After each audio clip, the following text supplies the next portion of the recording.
Halo baba. Habari ya saizi? Salama baba. Shikamoo. Baba, za huko? Namshukuru Mwenyezi Mungu baba. Habari za uzima?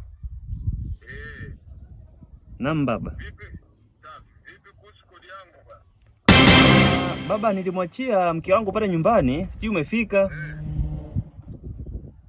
Ulimwachia nyumbani? Nilimwachia nyumbani. Alafu baba, simu zako nilikuwa naziona, nilikuwa kwenye kikao samani. Ndio. Basi umesema umemwachia nyumbani au? Nilimwachia mke wangu pale nyumbani, naomba ufike. Au ngoja nimpigie kwanza baba.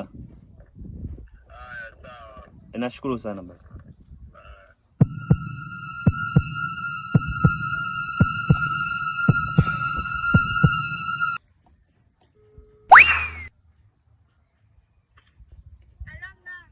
Habari yako? Salama. Aisee, nilikuwa kwenye kikao hapa. Baba mwenye nyumba ananipigia simu sana na akaniambia kodi yake amekuja ajeje kuchukua hapo. Anakuja kuchukua muda sio mrefu. Vipi? Mbona shangaa?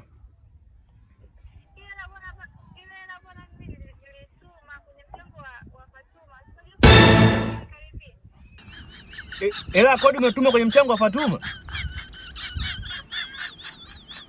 Hivi unajitambua kweli wewe? Unakili sawa sawa? Oh my God. Nakuja nyumbani hapo muda sio mrefu. Sasa hivi tunafika hapo.